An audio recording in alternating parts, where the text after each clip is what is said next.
System on. Hey, tonight's the last night of the revival, so it's kind of exciting, but it's kind of sad, isn't it? My golly, what a great set 4 days we've shared together, and I want to thank you so much for being so welcoming to me, and I've so enjoyed speaking, but really, what I've really enjoyed is actually around the tables, and after the service, and on the phone, and the gifts you're giving me, and the things that are interacting, and I just want to thank you guys for welcoming me into your lives, and I do pray and hope that God has been doing some things in your life, you know. If God has been stirring inside of you, if He's been teaching you some things, if He's been reviving you, can you thank Him through a praise? And really, after we leave tonight, it's kind of up to you and I what are we going to do with this. It's one thing to understand it cognitively in our brains. It's another thing to go out and do something about it, right? You know, a lot of communicators and teachers and preachers will speak and you get a lot of good information, but what are you going to do with it? It's the application. That's the most important piece there. So we've been traveling and we've been talking about this idea of revival equals life. And the very first morning together we talked about this idea of lasting impact equals an eternal light. The power of letting Jesus shine through you to impact your world, right? The next message we talked about was God is the never too late God. I mean, no matter what you're facing, no matter where you are, He's never too late. We looked at a guy named Zacchaeus. And then the next evening together, we talked about this lady of the city, this prostitute, right? And we talked about the accepted life, that you don't have to live a life of rejection. You can live a life of acceptance in Jesus. And then last night, we talked about the forgiven life. And hopefully, it shook your brain and your heart around a little bit. And you had a chance to take a step back and think about this idea of total forgiveness and how that's fleshed out in our life. And hopefully, that's freed you from the chains of guilt and shame and rote prayers and repetitive things you don't even understand or believe. But to embrace God's grace and His total forgiveness for you. Tonight, we're going to conclude our message with a title of the message is going to be called God's Greater Plans, the greater life that God has for us. I'd like to start off with a story. I was in college. I went to Auburn, and I had a wonderful time there. I met this girl my freshman year. Her name was Mary Beth, and I was whooped. I mean, this girl swept me up. This Southern girl swept this Yankee boy off of his feet. I'll tell you. I didn't know what end was up. I don't know. I was just dizzy in love with this girl, and we'd even say that to each other. We said, "I love you." We said that to each other, and as we journeyed along, kind of dated on and off through college. But here's the problem: all through college, my friends, my close friends, they always told me, they said, "David, I don't think she's good for you. I don't think she's gonna be the one that you really need to marry." I'm like, "You don't understand our love." You ever say that kind of thing? When all these people are saying to you, "I'm not sure if this is a good fit, I don't know," and all these things were coming at but you don't understand what we have, right? We're saying I love you, we're in love, and you don't understand our love. And then we started to make these plans for our life, and we thought they were pretty great about, one day we're going to graduate, I'll go to seminary, she'll be a teacher, and we'll live in Auburn, and we'll have kids, it'll be a nice little life, and we made all these plans. And by the way, we told God our plans. We made sure God knew completely all the things that we were going to do with our life, right? We told Him. We told the timeline. We told how it's going to come up. We said, just want to make sure you're aware of how it's all going to play out, because these are all good plans. We think they're pretty good plans. We're just letting you know, right? Well, my junior year, her senior year, something happened, and our relationship started kind of falling apart. And for all different kind of reasons, but we struggled. Have you ever been in a relationship like that? When it's just work, there's red flags everywhere, and you struggle, and you struggle, and you struggle. And this is really good for you teenagers, or if you're single, to listen to this stuff, because learn from my mistakes. So you struggle, and people constantly speaking in your life, saying, "I'm not sure, time out, you need to cut it off." But we kept pushing forward. Well, what happened was, her senior year, my junior year, this guy just randomly came over from Colorado. He was the backup quarterback at the Air Force Academy. He was a friend of a football player who I knew in the football team. So he comes over, and all of a sudden he starts being a friend to Mary Beth. You know what I'm talking about? Just like a friend. Like, what's this guy coming over here? And he gave her a little Bible with her name on it. I'm like, "Oh, hold on a second here, Mr. Quarterback guy from Colorado. What are you doing?" And so all of a sudden they started hanging out together and writing letters. Actually, if you're a teenager, back in the day, you wrote letters, actually. You took a pen out, you put it in an envelope, and you sealed it. There's something called a stamp. You put a stamp on the letter, and you put it in a mailbox, and it actually takes 2 to 3 days to get there, right? So They used to do that a little bit, right? And so all of a sudden, Lance, his name is Lance, Lance says, hey, Mary Beth, come on and visit me in Colorado. And I'm like, of course Mary Beth is not going to go because we're in love. We're going to get married. We made the plans. Mary Beth goes out to Colorado. This is the funny thing. She's out in Colorado. Lance has showed her all the beautiful mountains up in Colorado. You know, the Rocky Mountain High. They're driving around, and a song comes on the radio. And Lance, no kidding, Lance said to Mary Beth, this should be our song. And Mary Beth said to Lance, no, that's David and my song. It wasn't. And so Mary Beth comes back and says, why'd you go there? Well, he's a nice guy. I'm not sure about us. And maybe him, and maybe we should time out here. And they go, wait a second, we made all these plans, and we said these words, I love you. How can you, what would you do to me? Why did we do all this? And so all of a sudden, as time went on, Mary Beth shut it down on me. And then she got engaged to Lance.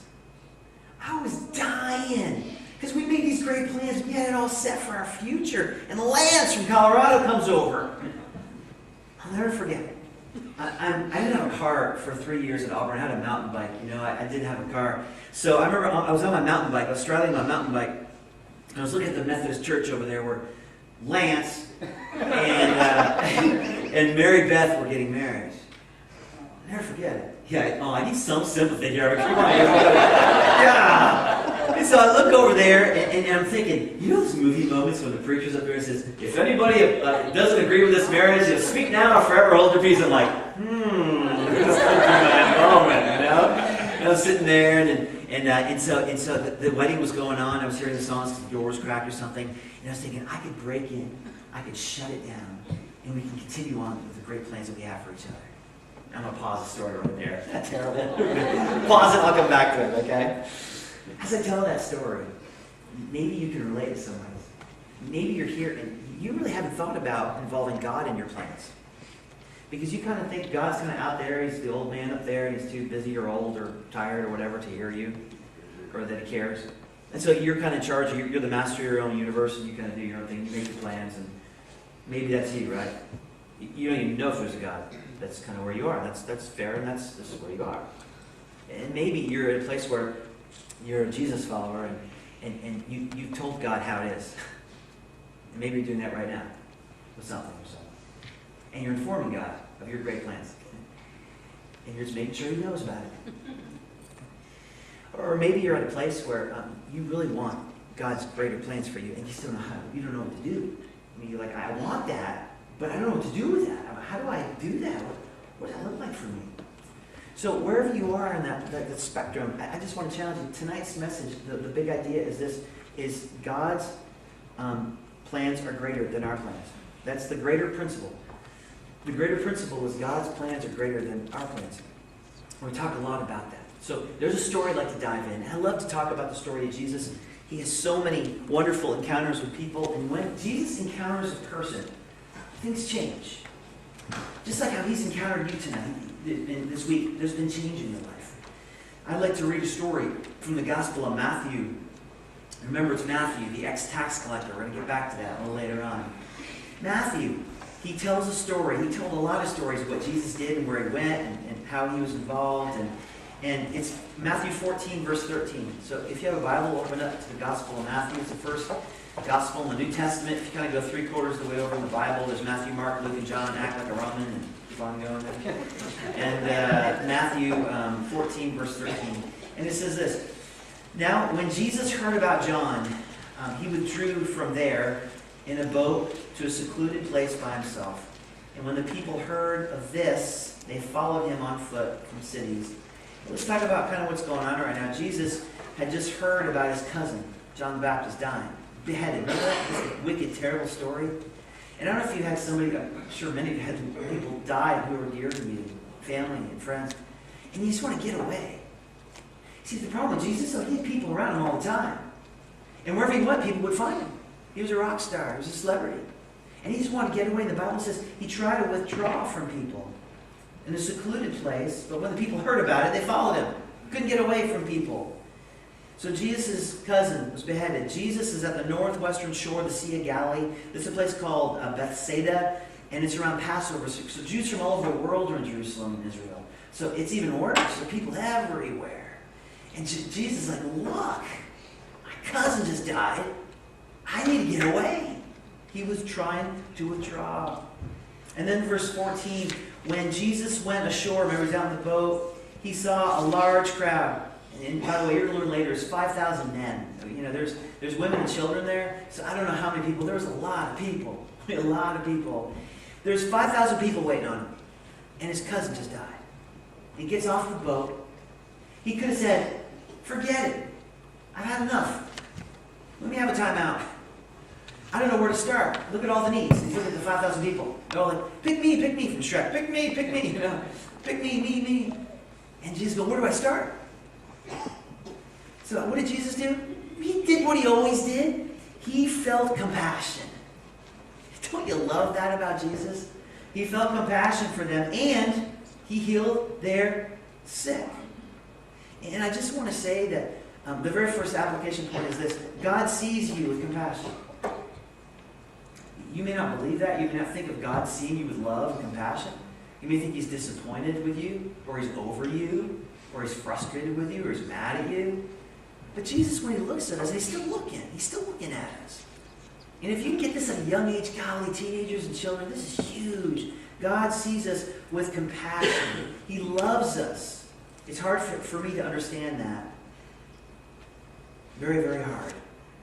Maybe for some of you, you had a bad earthly father, and you're equating your earthly father with the heavenly father. And it's hard for you to understand how God loves you because you think of him like your father. And then the Bible says that he was healing. He went to heal people. Do you know that Jesus still heals people? There's a theology that I learned in seminary called dispensationalism, and what it means is that, you know, there's dispensations, and God only did certain things at certain times, and he stopped doing them. And one of the dispensations is he healed people, but he doesn't heal people anymore. I just don't get that. I don't believe it. I believe he still heals people. I do. I just believe he's eternal. And maybe you need some healing in your life from your divorce, from your infertility, from the abortion that you had, from abuse that you experienced, from a broken heart. And you need God's compassion to come in your life. Because the people around you hasn't showed you much compassion. God's different. He's just different. All right, let's go to verse 15 and 16. Verse 15. When it was evening, so he's healing people all day long. All day long. All day long. Healing. Next in line. A leg, the blind, the demons, whatever, right? He's healing all these people. The disciples came to him and said, this place is desolate, and the hour is already late, so send the crowds away, that they may go into the villages and buy food for themselves. I love that verse. And let's just stop right there for a second. The disciples made a lot of sense here. There's over 5,000 people here. We can't feed them. Just send them home, Jesus. We've done enough. You've healed them all day long, Jesus. I'm tired. I want to go back home. Peter's probably leading the charge with that one, right? Come on, Jesus, we're done. It's over with, right? The disciples' plan made sense. There's no Domino's that's going to deliver anything up there at that time, right? Now watch this. But Jesus said to them, they do not need to go away. You give them something to eat. You give them something to eat. The disciples are going, what do you mean, wait? You're God? I mean, what are we supposed to do? What are we supposed to do? And they said to him, we only have 5 loaves and 2 fish. How are we supposed to, what are we supposed to do with that? The disciples understood, you know, God, this may make a great story one day, but right now this is really, really tough, right? We've done enough already. God's plans and our plans may be different. That's the application point. You remember Isaac and Sarai? Before she was Sarah? Sarah was 90. Abraham was 100. God said, you're going to have a promised son. And it's going to be the lineage to the Messiah, to the promised one. And Sarai's thinking, I'm 90. Abraham's going, I'm 100. And they had some plans. They said, okay, we'll help God out a little bit here. We'll find a slave girl named Hagar. And Sarai said, go ahead, Abraham, spend some time with her. She's younger, she can have a baby. And they did that. And they produced Ishmael. It was Sarai's and Abraham's plan. It was very different from God's plan. And because of that decision, look what's going on in the Middle East. Let's look what went on in 9/11. Look what's going on all around the world. Look at Jerusalem. Listen to the news. What's going on in Jerusalem right now? All the killing and the fighting. It goes back to Abraham and Sarai having their own plan, and the lineage of Ishmael is Arab nations. And then Isaac finally came along, and that's the Jews, and they do this to this day. They didn't fight because Isaac had his plans, but they weren't God's plans. So here's my question to you.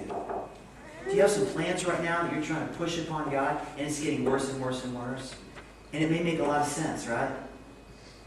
But God is saying, no, I have a greater plan for you. Verse 17 and 18, let's read on in this verse. The disciples said to Jesus, we only have 5 loaves and 2 fish. I mean, that's all we have. Okay? And Jesus said, bring them here to me. And I bet he said it in a very stern way.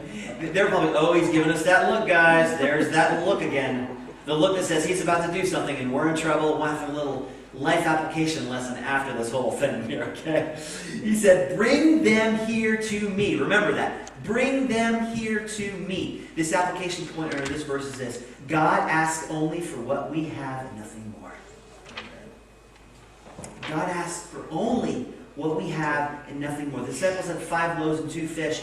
The fish and the bread were the food for poor people.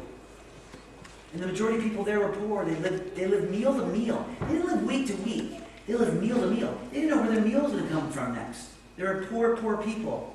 Okay? They're thinking, well, for God it's no big deal. He created the whole world.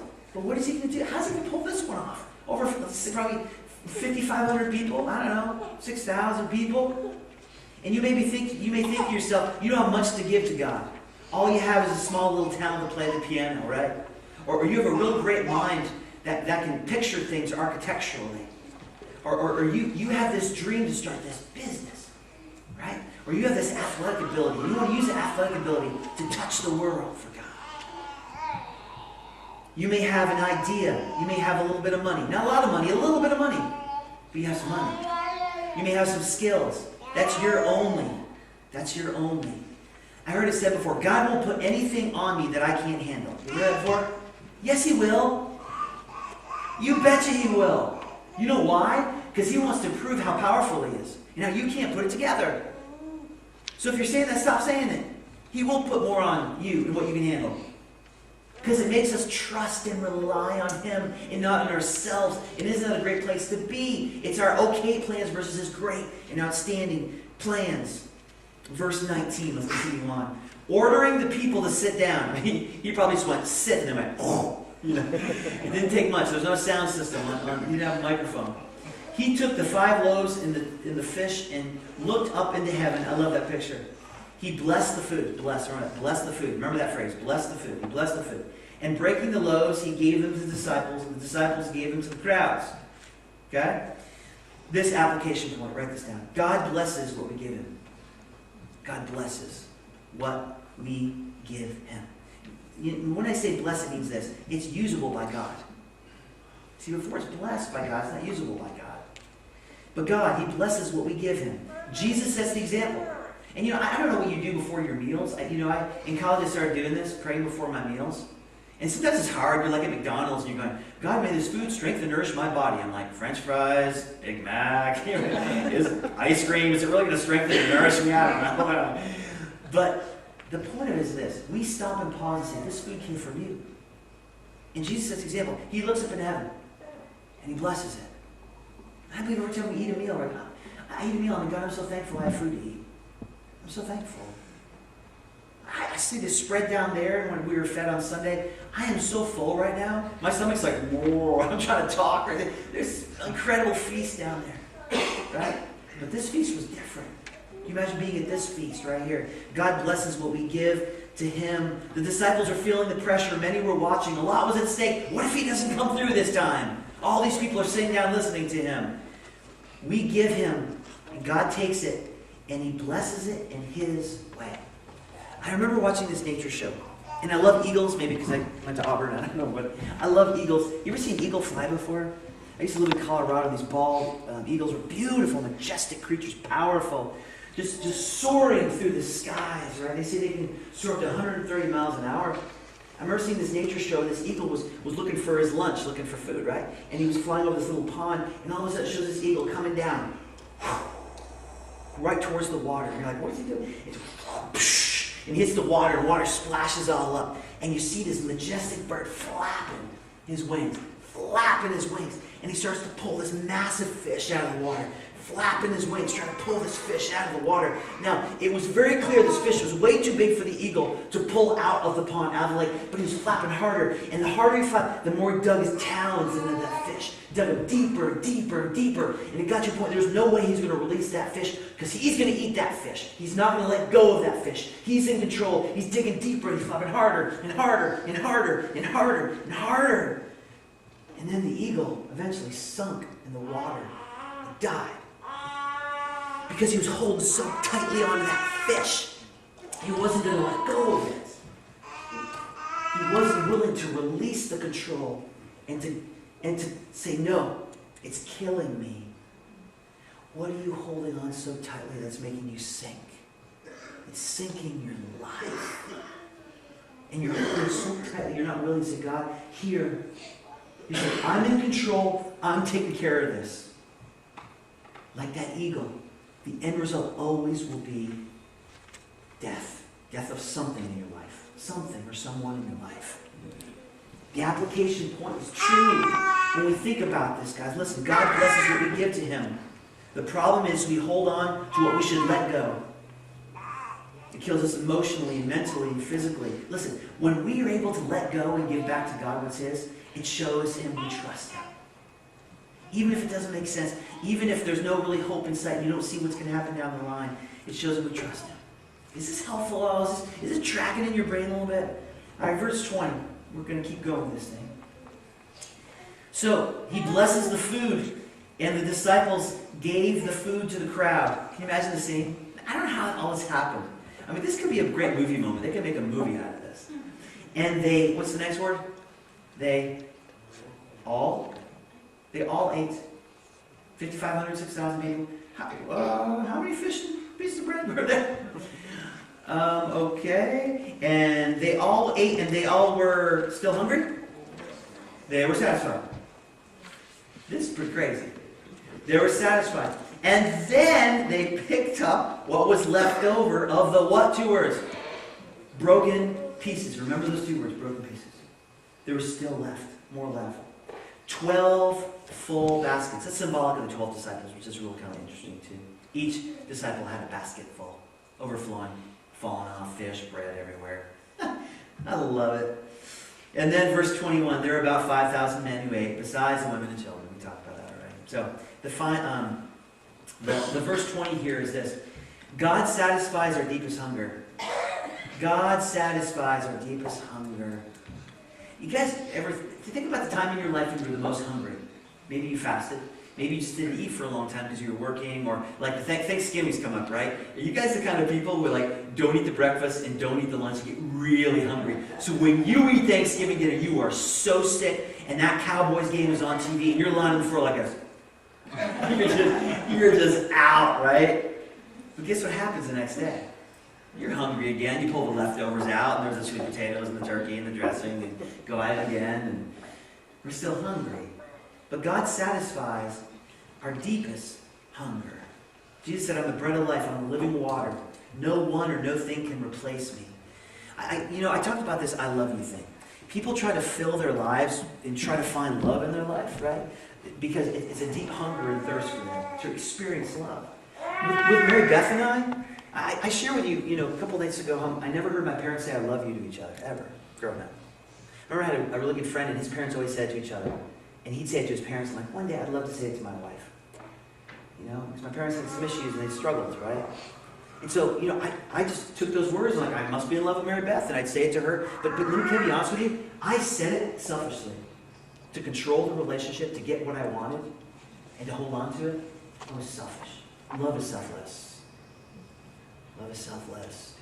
I have 2 daughters, and they know the deal. I've told them since they're little kids. My daughter is at Auburn. She's almost 19. She has her first boyfriend now, and he's a football player there. And so, I told her, I said, high school relationships are so silly. Many times because we go different ways, and you're never going to see each other again. Sometimes it works out, but for you, AJ, you got all these dreams. You're going to Auburn, playing soccer, and you're going to meet the man of your dreams. Tim Tebow's out there somewhere. And she's like, Dad, my daughter's 16, and she has a boyfriend now. Because we said 16 is the earliest you can start dating in groups, right? So she waits to 16, and boy, she's got that little boyfriend of hers, right? We put some boundaries on that. But this is what I said to both my daughters. I said this. If a boy ever says, I love you to you, you put out your hand and you say, where's the ring? Prove it. Don't ever accept those words. Those are powerful words. Send a man to die. And don't ever say that back to that person until you're ready to marry them. It's a commitment. And our world is dying for people to be and stay committed in relationships. We throw those words around to get what we want. And they've lost all meaning. All meaning. Are you in a marriage right now and you haven't said those words in a long time? Take your spouse's hands, look her in the eye. I love you so much. Thank you for marrying me. I say this thing to my wife. I was driving over here. By the way, I didn't get in a fight with my wife tonight on the way over. Isn't that good? Yeah, thank you. There you go. If you weren't here last night, I was going to be an honest. I got in a fight with a little disagreement about this agreement. And I made up, I said, please forgive me. Anyway, so I'm driving over here tonight. We're in a great mood talking. And this is my phrase I say to her. I say, you're my wife. She goes, yes, David, I am your wife. I say, yeah, thank you for being my wife. I love you. My wife and I don't have time to tell a story. It's a really funny story. Maybe if I come back another time, I'll tell it. But we dated for a long time. I never said I love you to her, and she knew my conviction. I had that same conviction. I was not going to say I love you to a girl until I said, will you marry me? And so we got to a point where we were really in love. We were at my senior year in college, and we'd say, like, I really, really, really, really, really, really like you. I really like you, and I really, And so eventually we got engaged. I said those words, will you marry me? I said, I love you, and the next words were, will you marry me? Powerful words. Think about those, and that's a relationship kind of topic. We can talk more about that later. It's a lot of fun. All right, parents, you can talk to your kids about that when you get home. All right, next application point. God picks up the broken pieces of our lives and uses them. Your failures, your health struggles, your broken relationships, your job that you lost. He picks up the broken pieces. The disciples had 12 baskets full, and they were all satisfied. God picks up the broken pieces of our life and He uses them. I had a friend. Her name was Marianne Snyder, and when I lived in Atlanta, she was one of my youth leaders, and she's awesome. She had this special dog. She had a dog, and she had a doghouse made for their dog. I mean, they love their dog, right? And so they were so excited to have it, and they named their dog Fred. And so they put the name Fred over the doghouse. And unfortunately, this dog died as soon after they got it, and they just we don't know what happened. We were very sad, and so they had to get another dog. True story, because they loved having dogs, so they got another dog, and they had a beautiful doghouse, right? This is Fred. They got to use the doghouse, so they erased the F, and they said, well, we'll just call this dog, Red, and so got the other dog, and true story. And so this dog also didn't live real long, and so they said, well, we love the doghouse. We'd like to keep the doghouse, so let's call it Ed. Take off the R, Fred, Red Ed. And so it just all these little letters are falling off, and boom, booms, and then having dog dies again. Marianne's at a loss. We're going to call the dog D. I'm not going to call the dog D. I didn't know what Marianne called the dog after that point. But the point of the story is this. Even though those letters are falling off, the broken pieces of those words, God picks up the broken pieces of our lives and helps us start new. It's much greater than a new dog and a new dog's name. But when things are falling apart in our life, God can still make something of that. I'm telling you, I believe it with all my heart, guys. With all my heart. He'll use those things in our life, the broken places, the places that hurt the worst. You want to hear a scary prayer? And somebody challenged me to do this when I was right out of college. Say, God, pray to God that He would use brokenness in your life. It's a scary prayer. It's a prayer of surrender, saying, God, there are things in my life that is prohibiting me from really walking with you. Will you just shake those up and kind of break off the F and the R and the E in my life so you can use me? It's a crazy prayer. It's a crazy prayer, but God will honor that prayer. God will use it in your life and the life of those around you, a lesson learned for you to bring you closer to God and others. You know, the broken pieces, maybe a divorce. Maybe you've been divorced before and you can help somebody else with that. Or maybe you had somebody who you loved died and you can help somebody else who's going through that right now. Or you're having health issues and you know somebody else who have health issues. You can come alongside them as well. Or a job loss. Or I don't know. See, God picks up the broken pieces of our lives and He uses them. He just doesn't pick them up. He takes them away. That's what we want. God, just take this thing out of my life. I don't want to go through this anymore. Right? I don't want to go through it anymore. I'm done. Like yesterday, can you take it? And He takes them and then He uses them. It's like this full circle effect, right? The greater principle is this. God's plans are greater than our plans. God's plans are greater than our plans. Now, I wrote down here, I hope you enjoyed the Bible tour. Please exit to the right and have a nice day. We can say that, right? And the Bible said to be done, but I got to give you some application here. Two options for you. Just two. Simple. Two choices. Give God your plans or live your own plans. Live your okay, fine, good, pretty good. You think they're great, but they're really not that great plans. Right. Or give God your plans. You're cruising on through life right now. You have a plan. But all of a sudden, something's going on this week for you. And God's calling you to show some courage. Do some things differently. Because you don't want to start tomorrow and just keep on doing the same thing over and over again, get the same results in your life. With your marriage, with your job, with your kids, with whatever. Right? God is saying, will you give me your plans? Number one, the first thing to give God your plans, give Him your life. It's salvation. Just start with Jesus. Start a relationship with Him. Say, I love you. I give you all the broken pieces of my life, and I give you my life. If you're a Christian, give Him your plan or your plans. Give Him your Mary Beth. What or who's your Mary Beth? Ooh, ha ha. You feel it in the room. What or who's your Mary Beth? Are you willing to go? Here you go. Are you going to get those talons and dig the talons in and keep them in? Because you got it covered. And you don't need God. And you know you're dying. And the people around you know you're dying. You can mask it and hide it for only so long.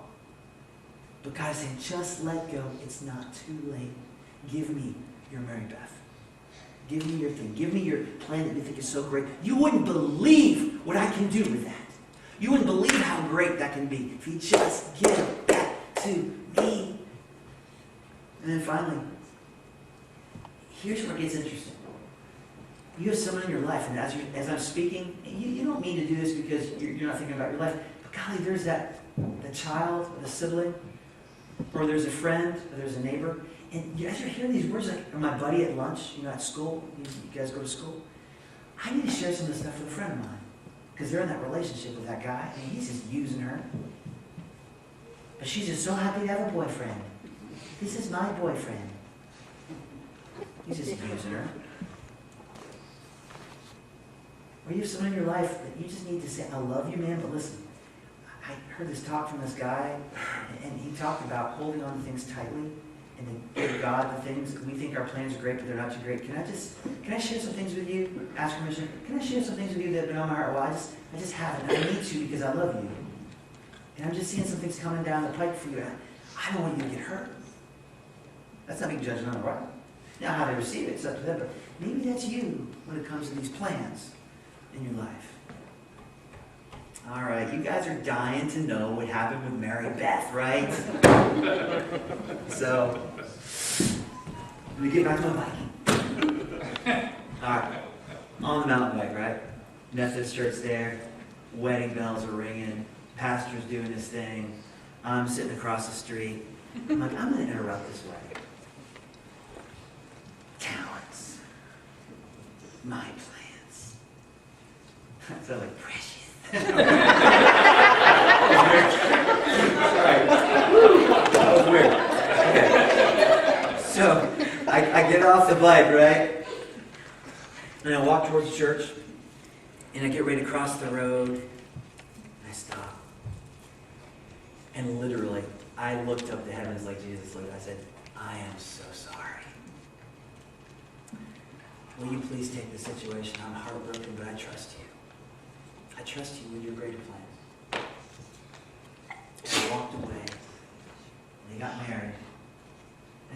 5 years ago, I found out that Mary Beth had like 5 kids with Lance. And they're still married and happy. And he's in the Air Force, and he flies some government officials all over the world right now.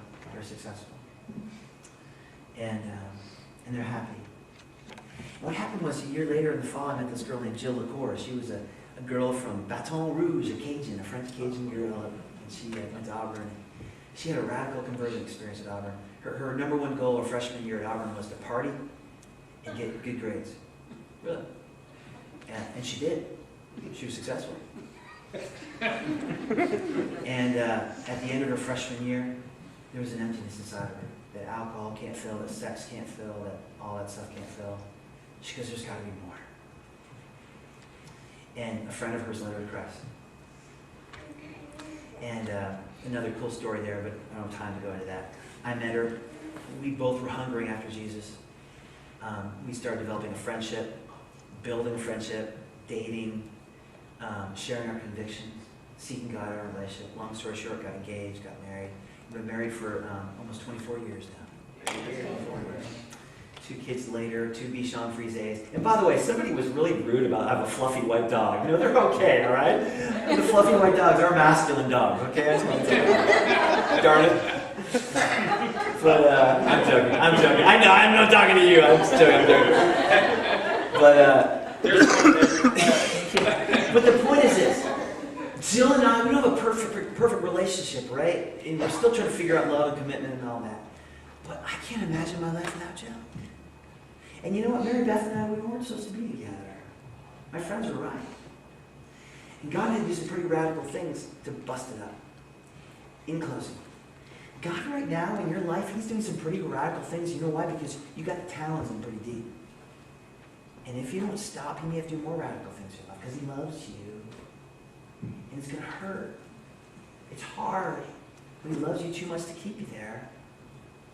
So I'm just telling you that the earlier you do this and go, I surrender. You're greater. Your plans are greater than mine. The better it's going to be for you and the people around you in your house you live with, your neighborhood, your workplace, your school. So as I kind of shut down here, and I'll leave tonight. I'll drive my car back to Birmingham. And you'll go back to your schools and your workplaces and your churches. And here's the question. Will anything be different in your life? Will you say, God, as best as I know how, I'm going to do this, and I'm scared to death. Will you help me? A lot's at stake for me and the people around me. And only you know what that is. I hope you have the courage. Life is too short not to do that. And trust God like you've never trusted Him before. Have that conversation you know you had to have for a long time, but you're scared to death. Because they hurt you, and you just keep on going, and fake like everything's fine. And it's not fine. Right? Or have integrity with it, integrity issue, to own up and admit something that you haven't admitted to, and you have to, because you're dying inside right now. Trust God with it. Everything can be different. I'm telling you. You may not be in a mountain right looking at a Methodist church, and the girl, it's different. It's a whole, but it was hard for me when I was 20, 21, whatever I was. It was earth-shattering. It was the worst thing that ever happened to me at the time. And I still go through times where I sink my talons in things. And I still struggle. Saying, I trust your greater plans. I trust your greater plans. See, how I got here was I just kind of happened to start running with this guy back where I live in Homewood. We started running once a week, twice a week, 3 times a week. He was kind of interesting, kind of crazy. We built this friendship. And then all of a sudden he said, I have a friend, his name is Josh, and he's at the church, and I do this little revival thing. And maybe you can go talk to him and help. So I came last year, and I came back again this year. And got all these little pieces to come together. And don't think I'm here by accident. So I am so excited to see what God's going to do. And I'm going to keep in touch with Bruce, and Josh, and the rest of you guys to hear the courageous stories. Because revival equals life. An impactful life. A life that says it's never too late. A life that says you can be accepted. A life that says you can be forgiven.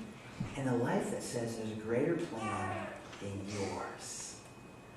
All right, let's pray together. If you can bow your heads and close your eyes. Got a little music playing behind us.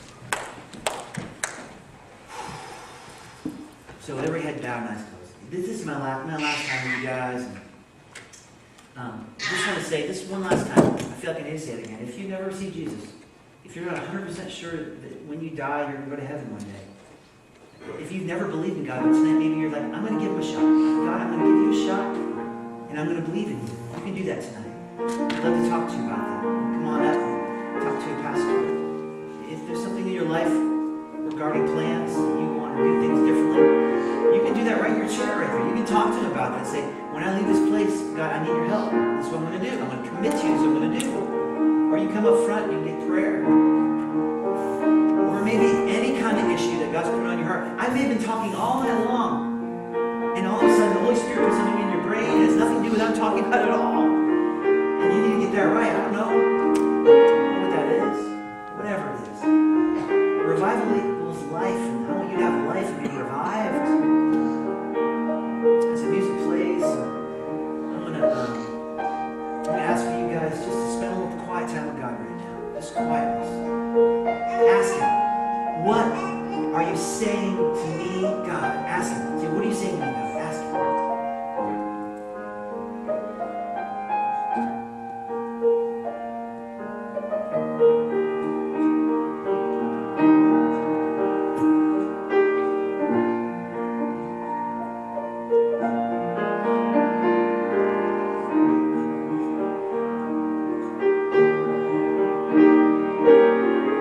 God is a good God. And He has good and great things planned for you. Just trust Him. If the pastor will come forward.